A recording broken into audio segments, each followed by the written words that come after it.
Hello बच्चों, welcome in my channel mystery of chemistry club. आज जो है, जैसे आपको पता है 11-12 हमारा बैच स्टार्ट हो चुका है और उसमें हम कंटिन्यू वीडियोस डाल रहे हैं। अच्छा, एक चीज़ और भी है, थोड़ा सा आप लोगों का साथ यार चाहिए, ठीक है। चैनल में इंप्रेशंस बहुत ज़बरदस्त है, ठीक है। 3,500 से 4,000 के आसपास पहुँच चुके हैं, यानी इतने लोगों ने मेरे चैनल को सर्च किया है।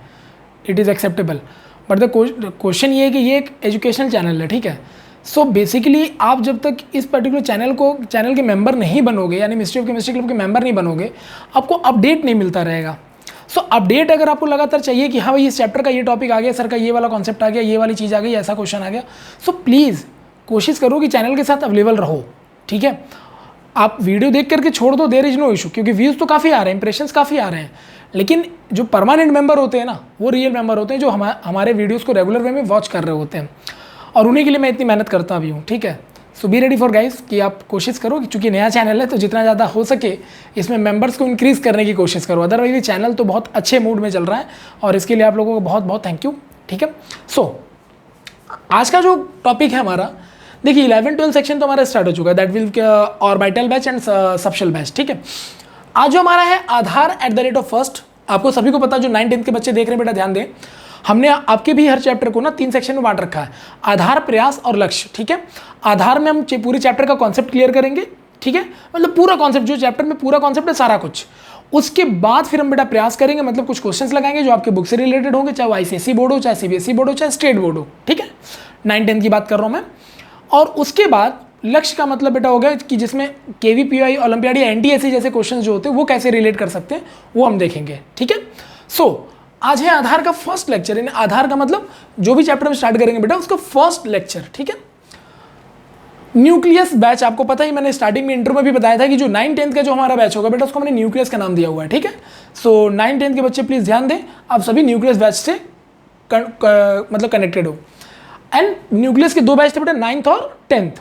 तो फिलहाल न्यूक्लियस के बैच का जो 10th है उसके साइंस का सेक्शन में आज स्टार्ट कर रहा हूँ। साइंस के किसी चैप्टर का, साइंस का कोई भी एक फर्स्ट चैप्टर, ठीक है, उसका पहला लेक्चर आज है, ठीक है। ऐसे 9th का भी फिर आएगा हमारे पास एक वीडियो आपके पास। Please be stay with us and stay tuned. अगर आप लगातार अपडेट चाहते हो तो प्लीज़ चैनल के साथ मेंटेन रहिए और मेंबर बनिए इसके, ठीक है। सो this is all about the introduction of the today's class, कि भाई आज हमारा क्लास है क्या, ठीक है। और 9-10 में आपको पता है कि किसी भी चैप्टर में जो सिलेबस है बहुत छोटा रखा गया, लेकिन हाँ इलेबोरेटेड वे में रखा गया है। ध्यान दीजिएगा, कोशिश करूंगा कि मैं हर चैप्टर जो 9th या 10th के होंगे वो बेसिकली 2 आधार लेक्चर में जाएंगे, ठीक है। आधार 1 एंड आधार 2। जैसे बेटा ये आधार फर्स्ट है, तो आधार फर्स्ट का मतलब क्या है कि जो भी चैप्टर होगा उसका मतलब 50% कॉन्सेप्ट आज कवर हो जाएगा, 50% दूसरे लेक्चर में कवर हो जाएगा, ठीक है। क्योंकि आपके में चैप्टर ज़्यादा बड़े हैं नहीं तो उतने आधार सेक्शंस बनेंगे नहीं। 11-12 वालों में चैप्टर काफ़ी बड़े होते हैं तो उनमें थोड़ा सा एक्सपेंड फॉर्म में चला जाता है लेक्चर, ठीक है। बी रेडी फॉर दैट बेटा। ऑल 9th और 10th के बच्चे ध्यान देंगे, चाहे आप स्टेट बोर्ड से रिलेट करते हो, चाहे CBSE हो, चाहे ICSE हो, कोई भी बोर्ड हो आपका, ठीक है। आप लोग ध्यान रखेंगे, आपके बैच का नाम न्यूक्लियस है, okay fine. 10th class nucleus batch 10th में साइंस सेक्शन में, हालांकि मैथ फिजिक्स तीनों बताया था मैंने कि मैथ फिजिक्स, मेरी साइंस में मैथ फिजिक्स और केमिस्ट्री तीनों लूँगा, ठीक है। साइंस सेक्शन में बेटा आज हम लोग जो डिस्कस करेंगे वो हम केमिस्ट्री सेक्शन डिस्कस करेंगे पहले। तो भाई हमारे चैनल मिस्ट्री ऑफ केमिस्ट्री, तो पहले तो केमिस्ट्री डिस्कस होना बनता ही है यार, ठीक है, फिर मैथ फिजिक्स आएंगे। 10th क्लास में साइंस के केमिस्ट्री सेक्शन में जो बेटा पहला चैप्टर है उसका नाम है केमिकल रिएक्शंस एंड इक्वेशंस।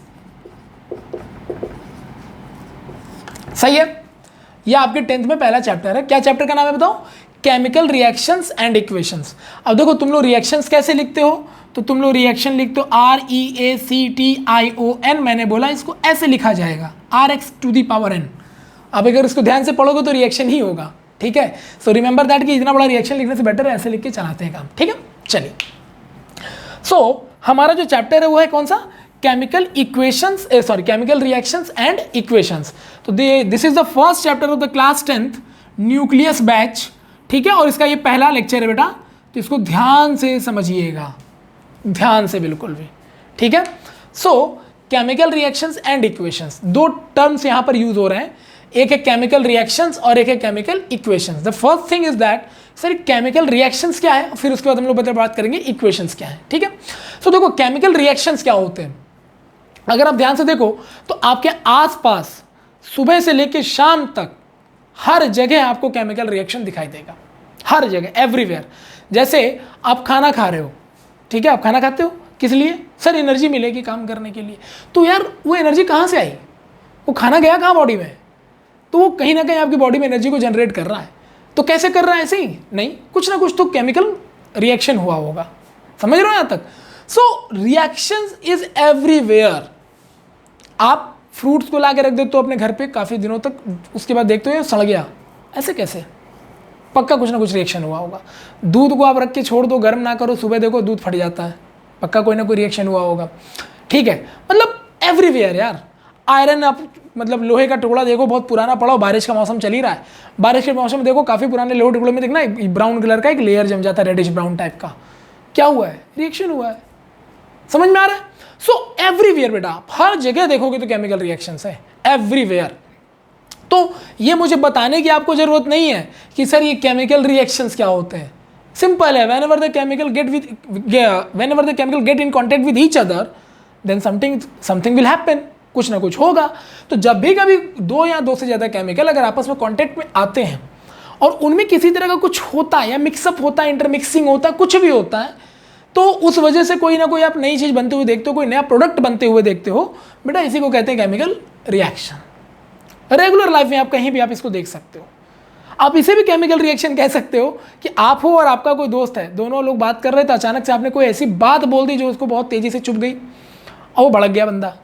तो क्या हुआ? ये आपकी दोस्ती टूट गई। तो प्रोडक्ट क्या हुआ कि आपकी दोस्ती टूट गई और आपने ऐसा क्या किया, आपने कुछ ऐसा बोला, उसने क्या किया? रिएक्ट किया।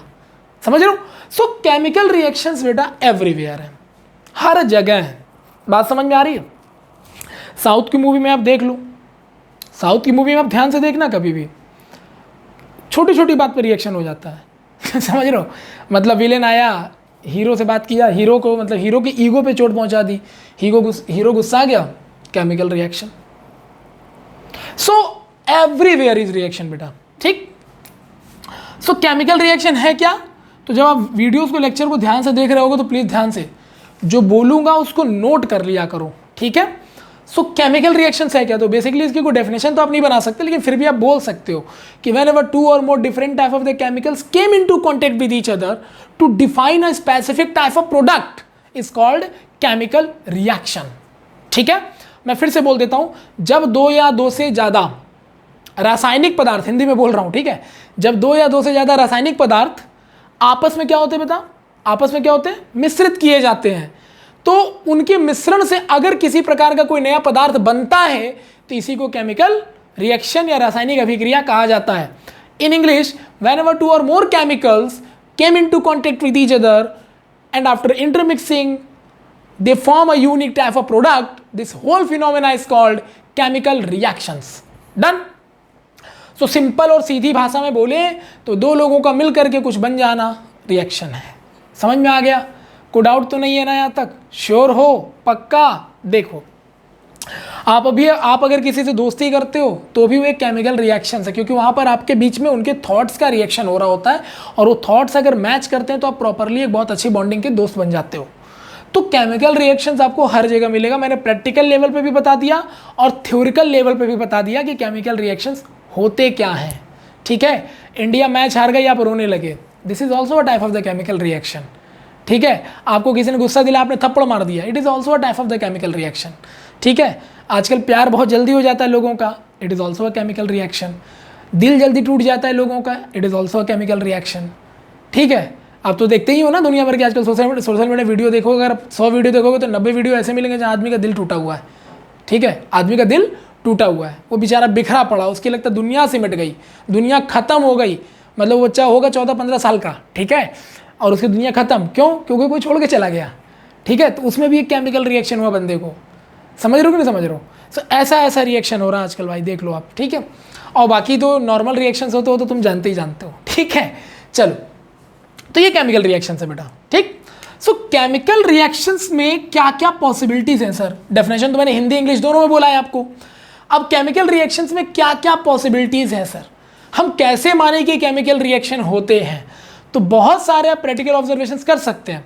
ठीक है, आपकी किताबों में लिख देता ना केमिकल एक्टिविटी, तो बेटा लैब में जाके तब ना करेंगे, ऐसे लिखने थोड़ी ना होता है, ठीक। और अभी तो कोरोना के कारण बेटा स्कूल तो खुला नहीं 1.5 साल से, तो लैब में कहाँ से जाएंगे, तो क्या पढ़ना छोड़ दें, नहीं। तो देखो, ठीक है, तो केमिकल रिएक्शन में बेसिकली कहीं पर भी आप देखोगे ना तो ये 4 बातें आपको नजर आएंगी, यानी किसी भी पर्टिकुलर प्रोसेस में, ठीक है, कोई भी पर्टिकुलर प्रोसेस हो रहा हो वहां पर ये 4 बातें आपको दिखाई देती है, तो आप कहते हो कि सर कुछ ना कुछ रिएक्शन हुआ है। तो केमिकल रिएक्शन होता है कि वो तो बता दिया, लेकिन पहचानेंगे कैसे वो भी बता दे रहा हूं। जैसे जब भी बेटा कोई केमिकल रिएक्शन होगा, whenever the chemical reaction will happen, then वहां पर चेंज इन स्टेट होने की पॉसिबिलिटी है, ठीक है। वहां पर क्या हो सकता है बताओ, चेंज इन स्टेट हो सकता है सॉलिड कन्वर्ट हो जाए गैस में, सब्लिमेशन नाम सुना होगा, हो सकता है लिक्विड वेपर में कन्वर्ट हो जाए, वेपराइजेशन, हो सकता है लिक्विड आइस में, वाटर आइस में कन्वर्ट हो जाए, यस सर फ्यूजन, ये भी सुना हुआ है, समझ रहे हो, मतलब फ्रीजिंग जिसको बोलते हैं। तो मतलब कुल मिलाकर के कहीं पर भी कोई रिएक्शन हो, अगर स्टेट चेंज होता हुआ दिखाएगा ना, तो भी आप बोलोगे सर वहां केमिकल रिएक्शन हुआ है। पहली क्लियर हो गई। तो केमिकल रिएक्शन होता क्या है, डन।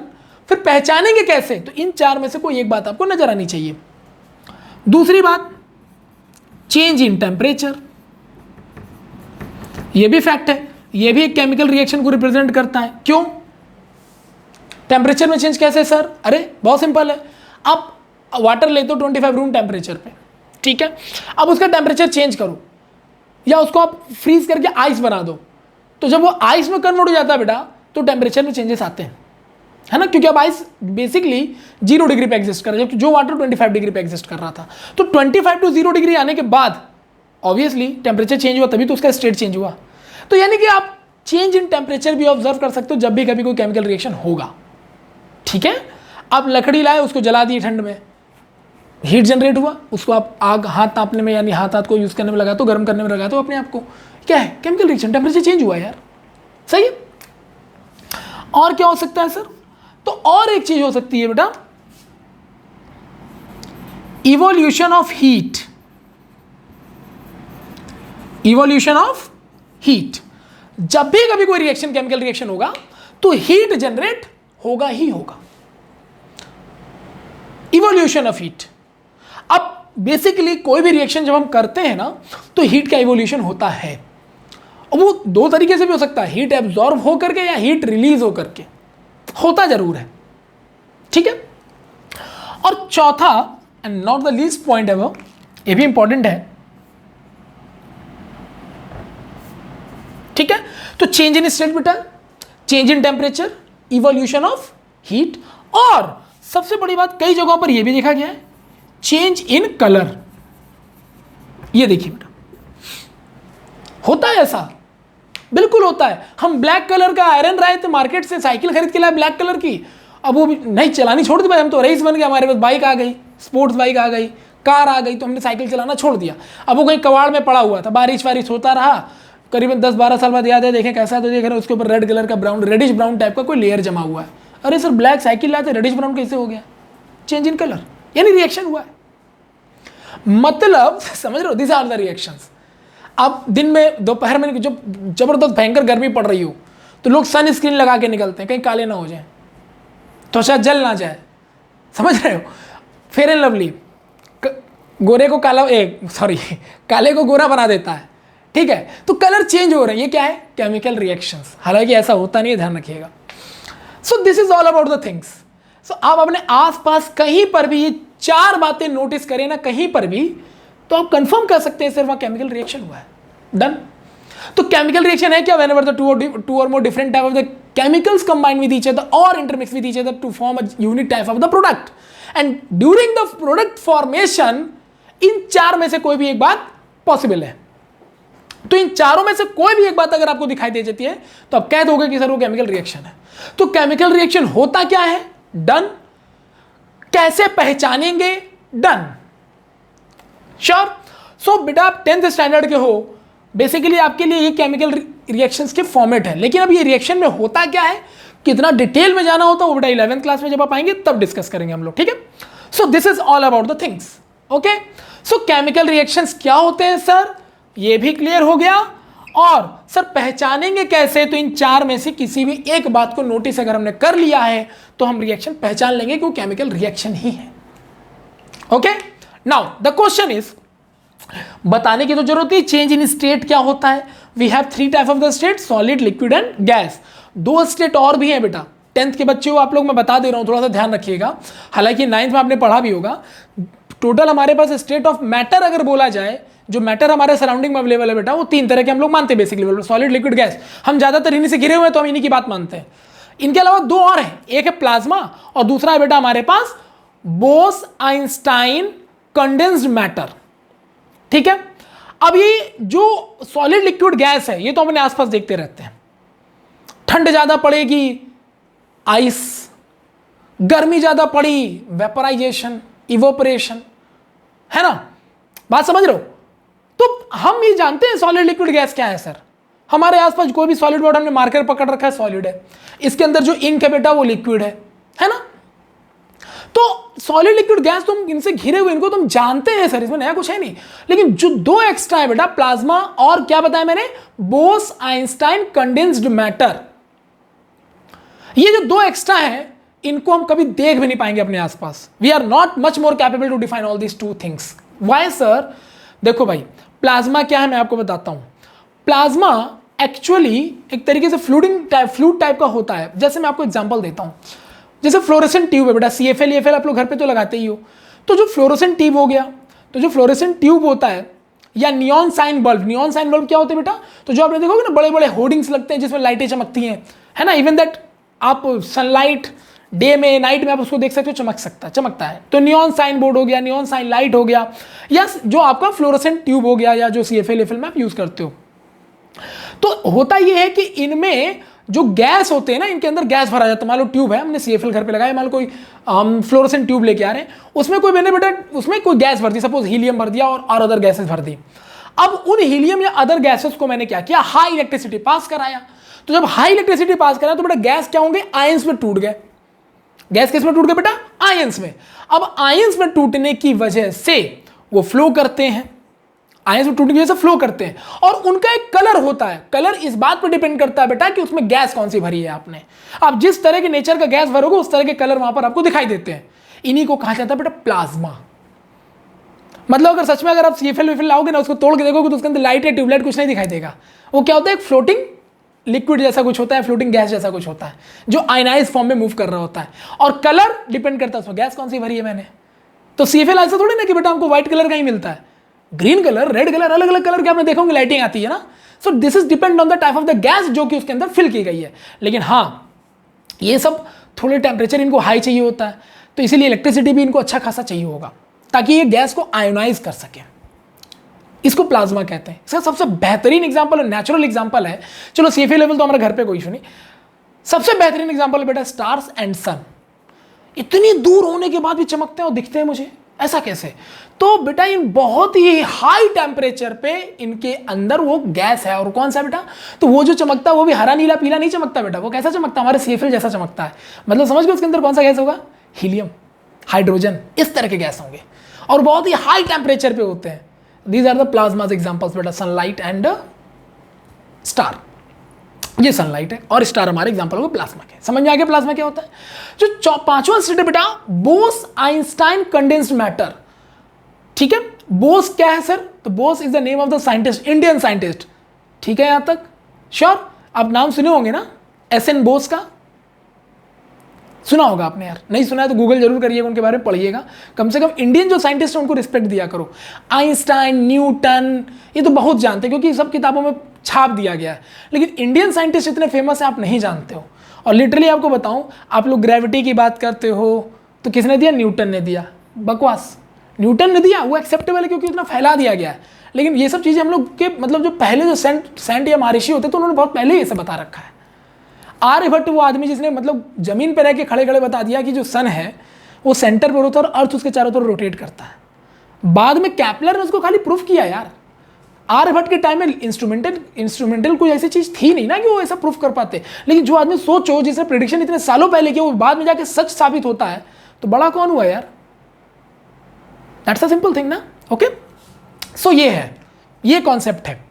तो ये जो हमारे पास है ना, ये Bose and Einstein condensed matter 5वां पार्ट, इसके लिए बोस और अल्बर्ट आइंस्टाइन, ये दो साइंटिस्ट थे, इनको 1920 में एक्चुअली पहली बार तो एसएन बोस ने 5वें टाइप के मैटर को प्रिडिक्ट किया कि ऐसा हो सकता है। कुछ कॉन्सेप्चुअल कैलकुलेशन, मैथमेटिकल कैलकुलेशन उन्होंने किए जिससे पता चला कि 5वां स्टेट हो सकता है।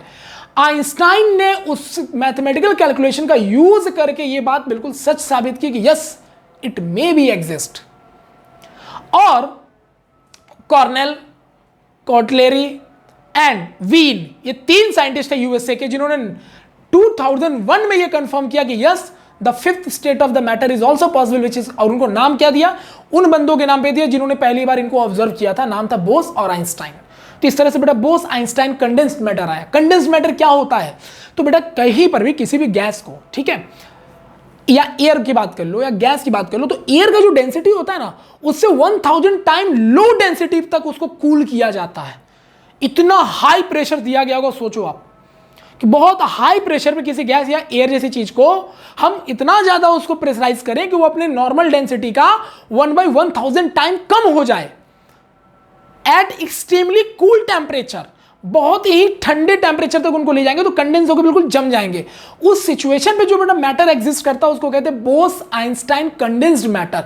कंडेंस्ड का मतलब ही होता है बेटा एक जगह समेट लेना या इकट्ठा कर लेना, और ये बहुत ही cool temperature, extremely low temperature पे ये चीज एग्जिस्ट करती है, तो इसीलिए हमारे आसपास ये हो नहीं सकती, ठीक है। और ऊपर से आप सोचो एयर वेयर जो हम लोग देख रहे हैं अपने आसपास है, जिनको फील करते हैं, उनकी डेंसिटी से 1000 टाइम लेस डेंसिटी तक कंडेंस करना उसको यार, मतलब unpredictable type of the matter है जो हम अपने आसपास कभी फील नहीं कर सकते। इसीलिए बेटा हम 3 मैटर को फील करते हैं, सॉलिड, लिक्विड, गैस। तो जो बाकी जो है प्लाज्मा और ये, इन दोनों को हम इग्नोर करके चलते हैं, ठीक है। ओके, सो हमारे पास मैटर है, सॉलिड, लिक्विड, गैस। अब यही बंदे रिएक्शन करते रहते हैं।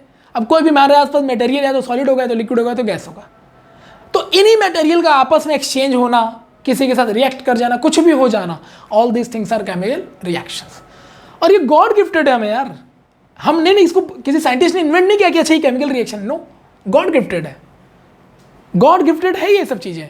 आप अगर अर्थ के अपर अर्थ क्रस्ट से अगर कोई मिनरल निकालते हो ना, मिनरल आप निकाले जाते हैं, तो खाली ऐसा थोड़ा नहीं कि आयरन खोद के निकाल दिया तो खाली आयरन ही आयरन निकल रहा है। अरे भैया उसमें जो निकला है ना क्रस्ट से जो मिनरल्स, वो एक रॉ मटेरियल, उसमें बहुत सारे अलग अलग तरह के मेटल्स वहां पर अवेलेबल रहते हैं, बहुत अलग अलग तरह के मटेरियल्स वहां अवेलेबल रहते हैं। इसका मतलब सर वो एक साथ पाए जा रहे हैं, इसका मतलब है सर वो ऑलरेडी केमिकल रिएक्टेड है। So that's a simple thing कि केमिकल रिएक्शन इज पॉसिबल। हमारे प्लांट्स जो हैं उनकी पत्तियां हरी होती हैं तो कहते हैं उसमें क्लोरोफिल पाया जाता है, तो ऐसा क्या होता है, that is also the chemical reaction. ऐसा थोड़ा नहीं कि प्लांट्स में खाली क्लोरोफिल हो और तुम प्लांट्स में पानी मत डालो, ठीक है, उनमें फोटोसिंथेसिस मत होने दो तो भी उनकी पत्तियां हरी रहेंगी, दैट इज नॉट पॉसिबल। इसका मतलब केमिकल रिएक्शन इज इंपॉर्टेंट और केमिकल रिएक्शन इज नेचुरल, अभी से नहीं, बहुत पहले से चला आ रहा है। So these are the real things जिनके बारे में हम यहाँ स्टडी करते हैं केवल, और कुछ नहीं करते, ठीक है। सो बेटा क्या है chemical reaction? So whenever 2 or more chemicals combine with each other to generate a unique type of the product is called chemical reaction। अगर मान लो 2 लोग मिले और कुछ हुआ ही नहीं, कोई चेंजेस ही देखने को नहीं मिला, इन चारों में से कोई चेंज वहां पर नहीं हो रहा है, कोई प्रोडक्ट फॉर्म नहीं हो रहा, तो आप बोल दोगे सर ये केमिकल रिएक्शन नहीं है। डन? ऐसा समझ लो कि तुम एग्जाम देने गए, तुम्हें एग्जाम में पेपर मिला, तुम्हें एक भी क्वेश्चन नहीं आता था, तो पेपर एक दूसरे चीज है, तुम एक दूसरे प्रोडक्ट हो, दोनों लोग केमिकल हो, मान लो दोनों रिएक्ट करे, तुम्हें पेपर आता नहीं था, तुम कुछ कर ना पाए, प्रोडक्ट तो कुछ बना नहीं क्योंकि तुम फेल हो गए, ये क्या है? ये केमिकल रिएक्शन नहीं है। आप एग्जाम में गए, आपको पेपर आता था, आपने सॉल्व किया, आप उस पेपर के साथ कंबाइंड हुए और आपके एक अच्छा मार्क्स आपका आया, आप डिस्टिंक्शन से पास हो गए, दिस इज केमिकल रिएक्शन, सही है। और जब आप पेपर सॉल्व करते हो बेटा तो प्रेशर होता है ना, कलर तो चेंज नहीं होगा, ठीक है आपका, लेकिन हाँ प्रेशर की वजह से एनर्जी का इवोल्यूशन बहुत ज़्यादा होता है, ठीक है, आप डिहाइड्रेट होने लगते हो, पानी आपको ज़्यादा चाहिए होता है, टेंशन होने लगता है, दीज आर द मतलब कि identification of the chemical reactions, okay. So इतना डिटेल में केमिकल रिएक्शन मैंने आपके साथ शेयर कर दिया, ठीक है। सो केमिकल रिएक्शन क्या होता है पता है, और केमिकल रिएक्शन को अगर आइडेंटिफाई करना है, दीज आर द स्टेज, इनको पहचान लीजिए, chemical reaction done, okay fine. Now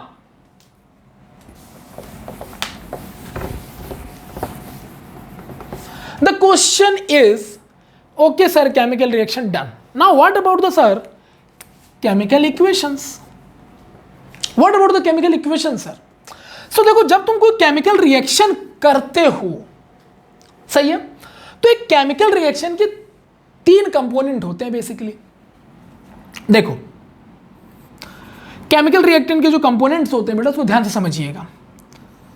एक होता है रिएक्टेंट्स और दूसरी तरफ होता है बेटा product.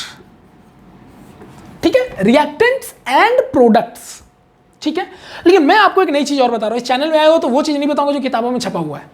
Reactants and products, but one thing is also there बेटा, that is called substrate.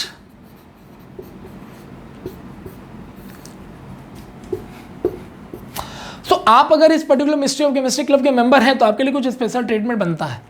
So reactants, substrates and products, there are 3 different type of the things. किताबों में लिखा है reactants and only the product, that's it. But मैंने आपको यहां पर एक एक्स्ट्रा चीज दिया बेटा, सबस्ट्रेट, जिसका यूज आपको करना है। डन। क्वेश्चन ये सब है क्या सर? तो these are the component of the chemical reactions, और जब यही कंपोनेंट बेटा मिक्स होकर आपको लिखना पड़ता है तो अब बन जाता है chemical equation. Okay, so now let's see क्या है ये सब। तो देखो ध्यान से, जब भी आप कभी कोई केमिकल रिएक्शन करते हो, ध्यान से सुनिएगा, जब भी कभी आप कोई केमिकल रिएक्शन करते हो, तो जैसे आपने लिखा, एग्जाम्पल के तौर पे दिखा रहा हूं मैं आपको, ध्यान से समझिएगा। जैसे आपने लिखा बेटा magnesium plus oxygen gives magnesium oxide.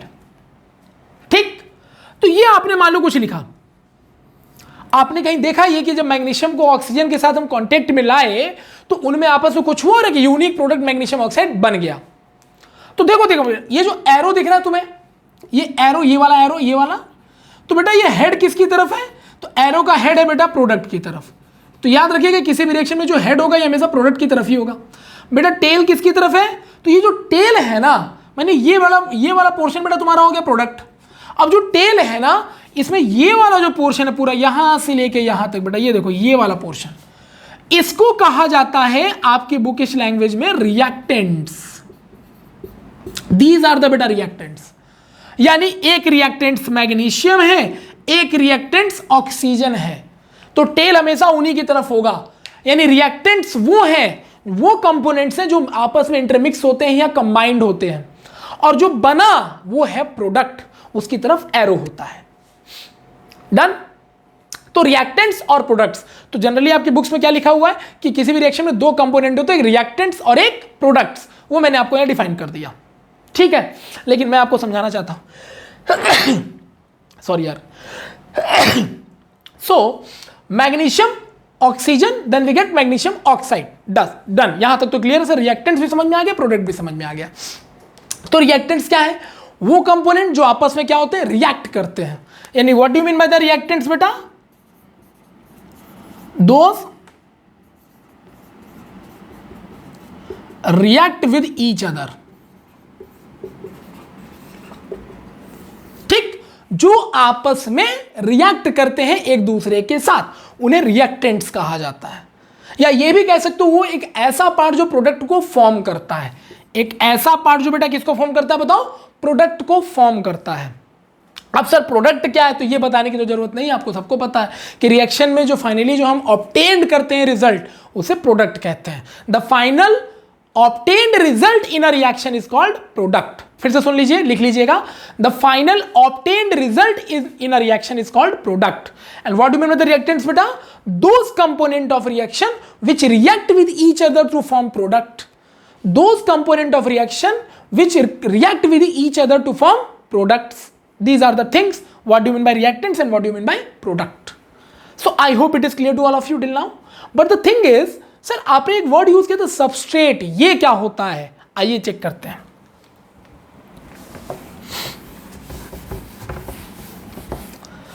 तो देखो बेटा, पहली बात तो आप समझो इस चीज को, ठीक है, कि आपके पास ना 2 तरह के रिएक्शंस होते हैं। ठीक है, एक होता है इनऑर्गेनिक रिएक्शन और एक होता है बेटा आपके पास ऑर्गेनिक रिएक्शन।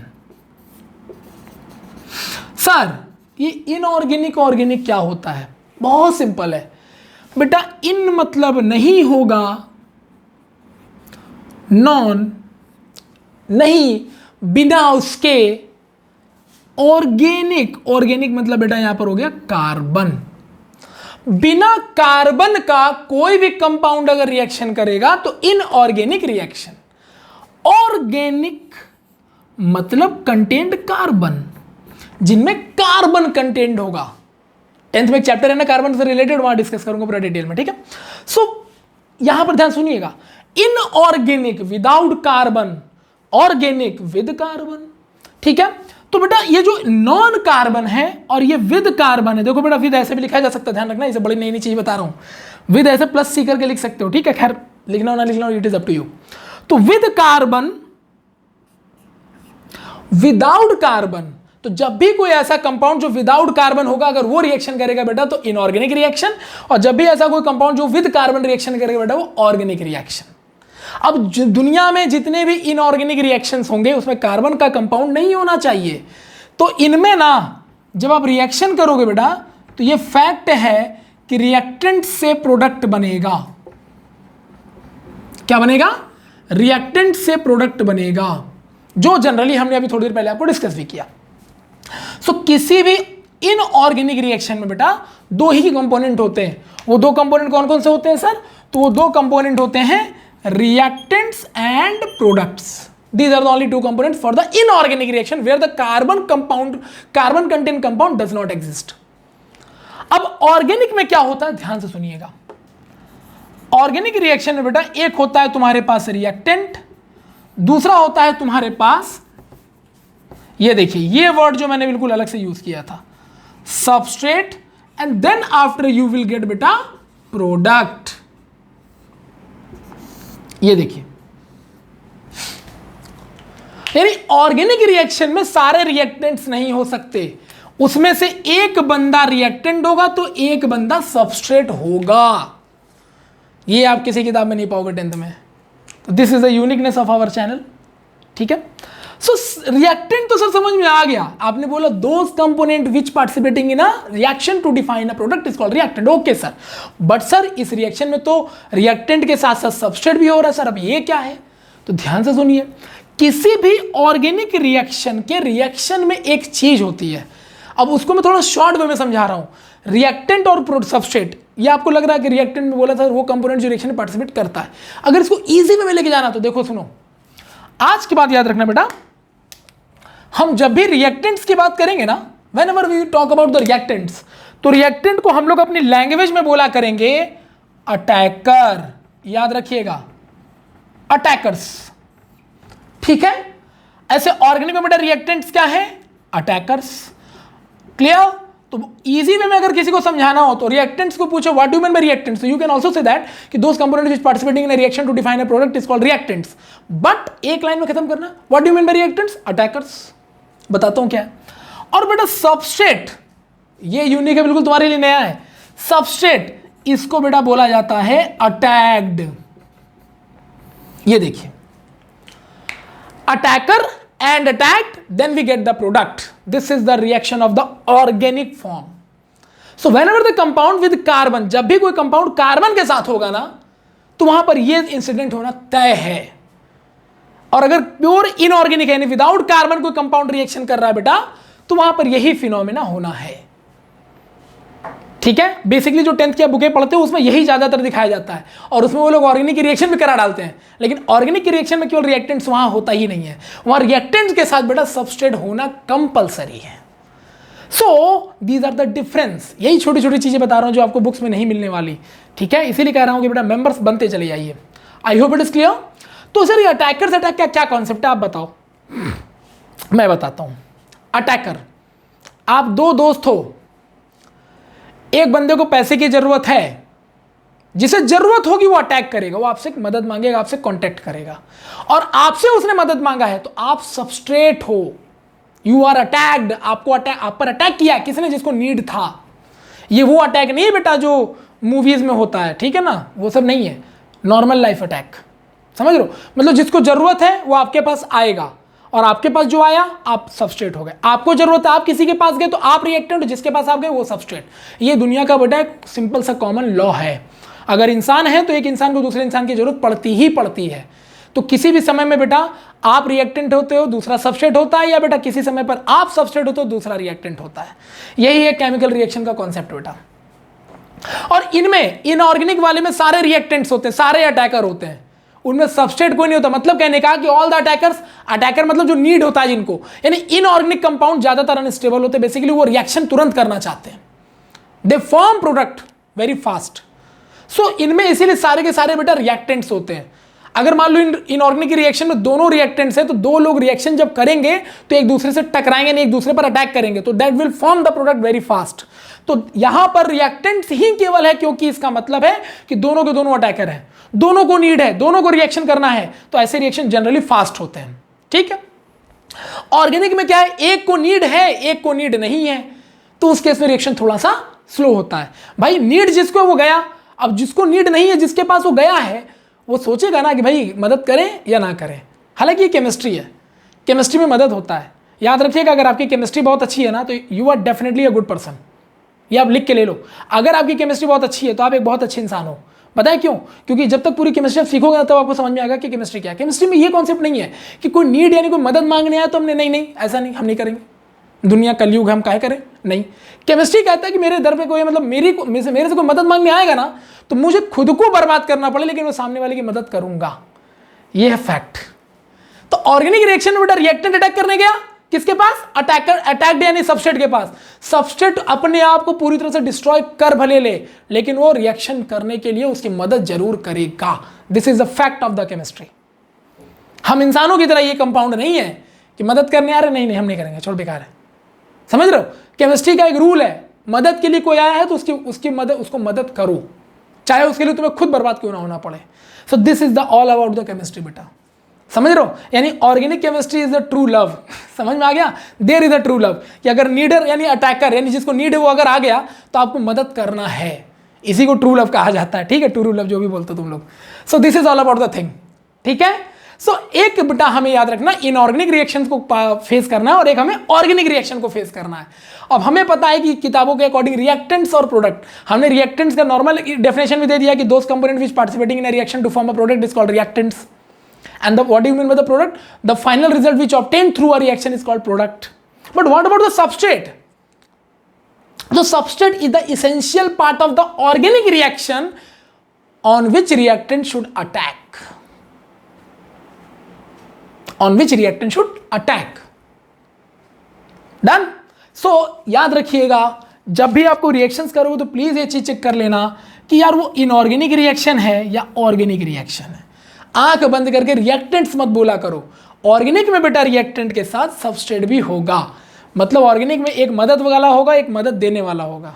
ठीक है, इसमें दोनों लड़ने वाले होते हैं, दोनों लड़ते हैं, दोनों को जरूरत है, दोनों एक दूसरे को मार पीट के रिएक्शन करते हैं। समझ में आ गया? इसमें एक क्या है, एक को जरूरत है, एक को जरूरत नहीं है, तो भी रिएक्शन हो रहा है, क्योंकि जिसको जरूरत है वो गया जरूरत, जिसको जरूरत नहीं उसके पास, और उसने मदद की तो रिएक्शन हो रहा है। इसलिए इनऑर्गेनिक रिएक्शन ज़्यादा फास्ट होते हैं in compare to the organic. So ये है बेटा हमारे पास टर्म्स। तो याद रखिएगा, किसी भी केमिकल रिएक्शंस के 3 टर्म्स होते हैं, रिएक्टेंट्स, सबस्ट्रेट एंड प्रोडक्ट। अगर हम इनऑर्गेनिक रिएक्शंस कर रहे हैं, विदाउट कार्बन वाले कंपाउंड की रिएक्शंस कर रहे हैं, तो वहां पर 2 ही कंपोनेंट होंगे बेटा, रिएक्टेंट्स और प्रोडक्ट। और अगर हम ऑर्गेनिक रिएक्शंस कर रहे हैं, मतलब कार्बन कंटेंट कंपाउंड की रिएक्शंस कर रहे हैं, तो वहां 3 कंपोनेंट होंगे बेटा, रिएक्टेंट्स, सबस्ट्रेट और product. So I hope it is clear to all of you. Done. Now the question is, chemical reactions के सर आपने टाइप भी बता दिए कि एक ऐसा होगा एक ऐसा होगा। ठीक है, अब इसमें और क्या सर, इक्वेशंस कैसे सर, तो देखते हैं।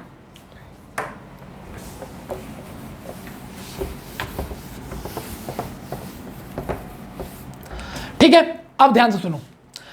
जब कभी आप ध्यान से सुनिएगा, अगर आप मान लो इनऑर्गेनिक रिएक्शंस कर रहे हो, ठीक है, if you are in inorganic reaction, अगर आप किसी इनऑर्गेनिक रिएक्शन में बेटा, तो क्या कंपोनेंट होंगे? 2 ही होंगे, रिएक्टेंट और सब प्रोडक्ट। तो बेटा इनऑर्गेनिक रिएक्शन में मान लो तुमने रिएक्टेंट लिखा और रिएक्टेंट से क्या बना दिया बेटा? प्रोडक्ट बना दिया।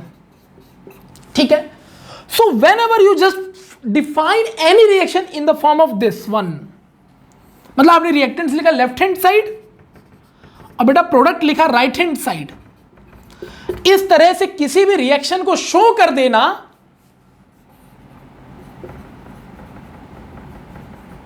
केमिकल इक्वेशंस कहलाते हैं बेटा। सिंपल। केमिकल रिएक्शन क्या, वो प्रोसीजर है और उसको रिप्रेजेंट कैसे कर रहे हो, वो इक्वेशन है। ऐसे ही बेटा अगर आप ऑर्गेनिक रिएक्शंस कर रहे हो तो आप कैसे रिप्रेजेंट करोगे रिएक्शंस को, उसकी इक्वेशंस को? तो reactant plus substrate, then we have products. अब देखो ऑर्गेनिक में मैंने क्या बोला था, रिएक्टेंट भी होगा बेटा, प्रोडक्ट भी होगा। ठीक है, अब ये वाला पोर्शन हो गया बेटा LHS और ये तो खैर RHS है ही। तो किसी भी रिएक्शंस को इस फॉर्म में रिप्रेजेंट कर देना, यही है केमिकल इक्वेशन। डन। तो यही है बेटा क्या, chemical equation. So chemical reaction is a procedure जिसके थ्रू रिएक्टेंट या रिएक्टेंट सबस्ट्रेट मिलकर प्रोडक्ट बनाते हैं, और उस रिएक्शन को खाली आपको करना क्या है, इस फॉर्म में लिख देना है। लिख दिया तो वो कहलाएगा केमिकल इक्वेशन। इक्वेशन मतलब समीकरण होता है यार, तो जो हो रहा है उसको एक प्रॉपर वे में लिख दो। हमने लिख दिया तो केमिकल इक्वेशन बन गया। समझ में आ गया आप लोगों को, आई होप। सो इनऑर्गेनिक और ऑर्गेनिक कोई भी रिएक्शन सब अगर कर रहे हो तो फर्क इतना याद रखना है कि सबस्ट्रेट बेटा ऑर्गेनिक में होता है, वहां इनऑर्गेनिक में केवल रिएक्टेंट से प्रोडक्ट होते हैं, और उन्हीं रिएक्शंस को इस फॉर्म में लिख देना है एरो के साथ। LHS में रिएक्टेंट और प्रोडक्ट, या LHS में रिएक्टेंट सबस्ट्रेट और उधर RHS में प्रोडक्ट। इस तरह से कोई भी रिएक्शन आप लिखते हो ना तो वो कहलाता है केमिकल इक्वेशन। तो कुल मिला के representation of the chemical reaction in the terms of reactant substrate and product is called chemical equation.